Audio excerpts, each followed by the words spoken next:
E aí, tudo bem? Comunicando André Bresolim. E esse é o canal Clipagem de Notícias. Já estamos no clima do maior evento esportivo do mundo.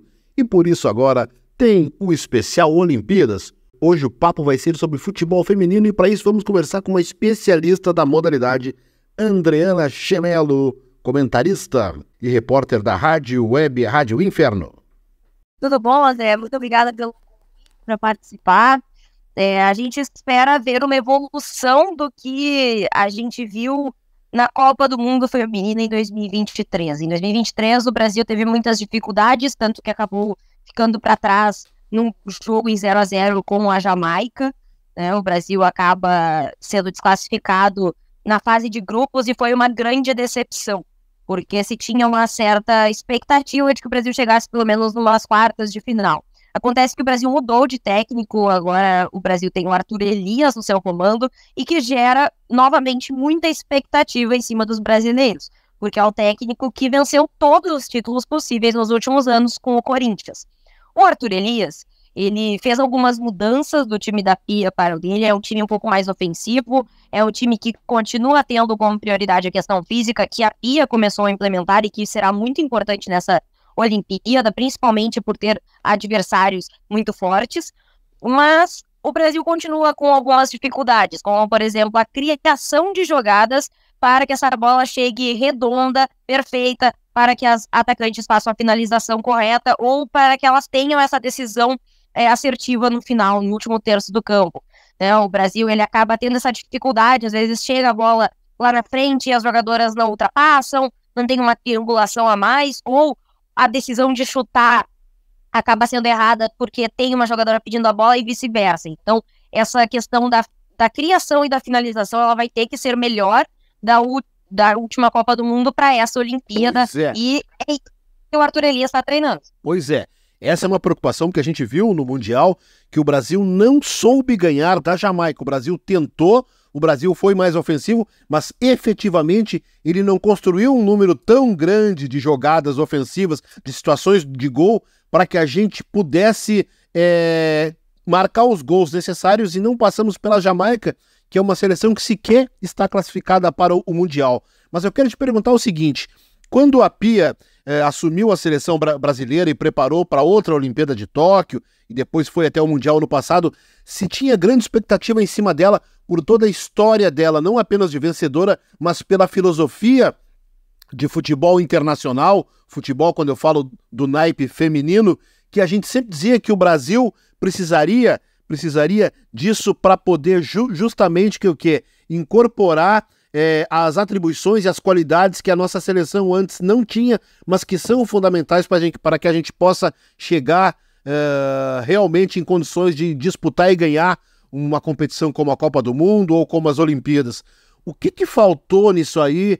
Quer dizer, porque, de certa forma, a Pia representava uma espécie de uma revolução, um algo a mais, e aí veio o Arthur Elias, que embora seja um vencedor, é um treinador nacional.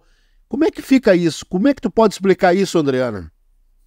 Então, no ciclo da Pia, eu acredito que ela tenha melhorado e muito a questão física das atletas, das jogadoras, isso é muito importante, e ela melhorou a questão defensiva também. A nossa linha de defesa, ela já vem muito sólida desde o Mundial, desde, na verdade, até as outras Olimpíadas, né? O Brasil sofre pouquíssimos gols, o Brasil tem uma dificuldade um pouco maior na bola aérea defensiva, né? E isso a gente pôde ver em várias partidas aí desse ciclo da Pia.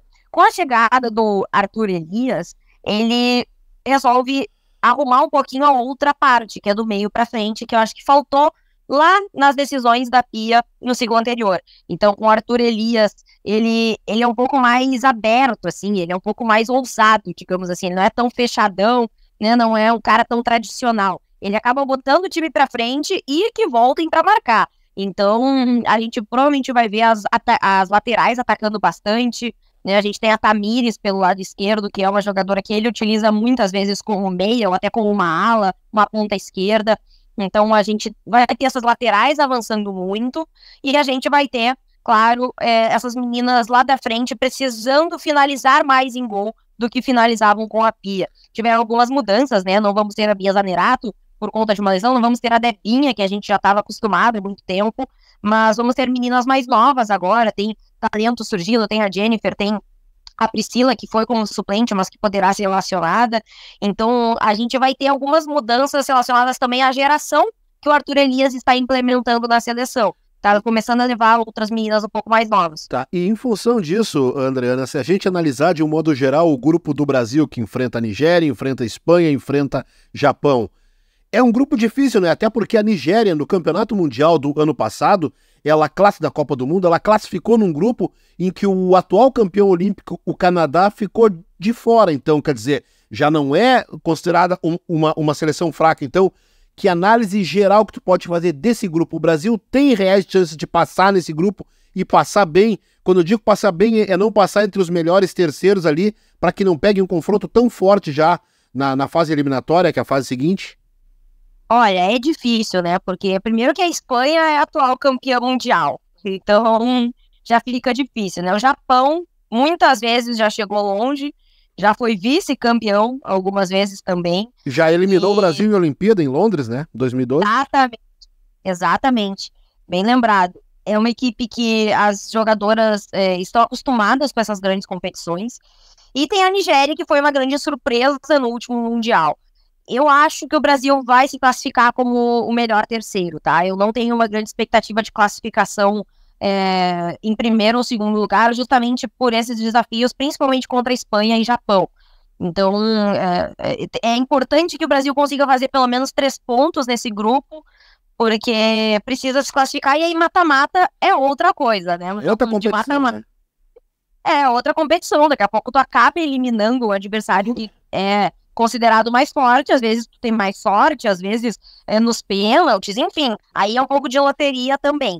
Mas eu acho que na fase de grupos é muito importante que o Brasil consiga fazer de 3 a 4 pontos. Me diz uma coisa, a gente sabe, isso é recorrente na seleção brasileira ao longo dos anos, de gerações que já passaram, que o Brasil, no momento H, ele falha. Como não conseguiu ganhar da Jamaica no passado. Eu me lembro do Mundial de 2011, eu só não recordo se é prorrogação ou no tempo normal, que o Brasil venceu os Estados Unidos, acho que por 2-1 até o último minuto, aí toma o gol de empate, aí perde nos pênaltis. Então, a gente sabe que o Brasil tem um histórico de, na hora H, infelizmente, ele fracassar um pouco. Mas o que eu quero te perguntar é o seguinte, tu não acha que a gente está sendo talvez um pouquinho exigente demais? Porque se a gente for ver o Campeonato Mundial do ano passado, nós tivemos o Canadá, que é o atual campeão olímpico, também não passou da primeira fase, e a Alemanha, que já foi campeã olímpica no Rio de Janeiro e também não passou. Então, não significa que, de repente, o torneio tem um nível muito alto, em que as equipes, as seleções, são muito... O jogo delas, a qualidade é muito parecido, embora cada uma tenha uma característica um pouco diferente.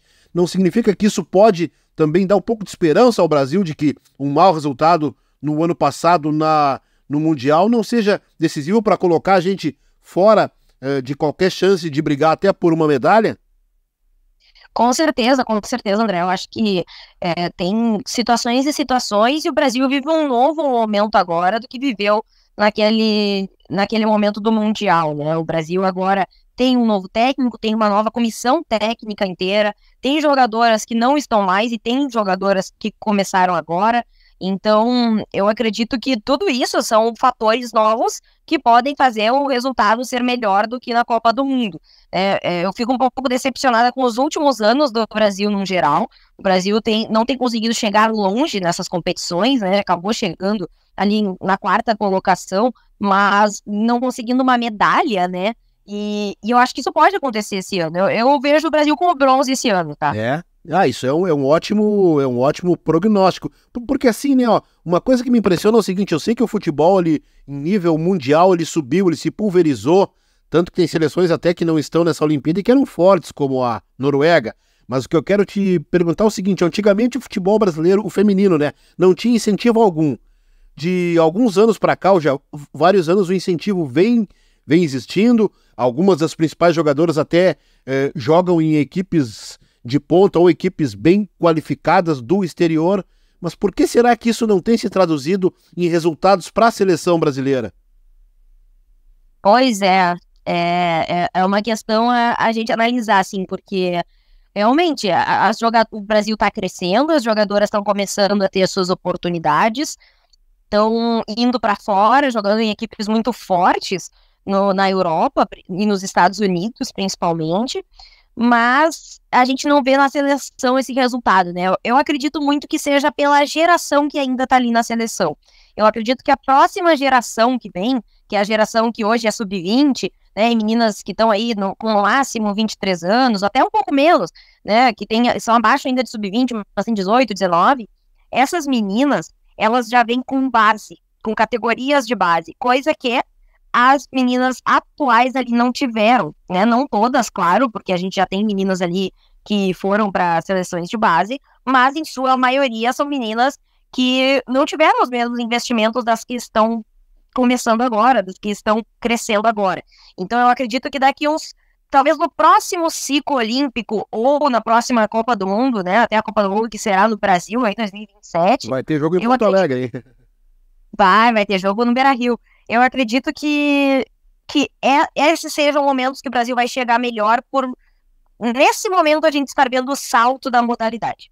Ainda dá, pra gente finalizar a entrevista, ainda dá para esperar muita qualidade, muita da Marta, ou tu acha que ela já é uma jogadora que a questão física já tá pesando muito? Eu acho que a Marta, ela fez por merecer a convocação, ela tá muito bem no Orlando Pride, o Orlando tem se destacado no campeonato dos Estados Unidos, e ela tem sido a principal jogadora desse time. Ela tem feito golaços, tá dando assistências, então ela voltou a ter um momento muito bom, mesmo com dificuldades físicas que ela passou por conta de lesão.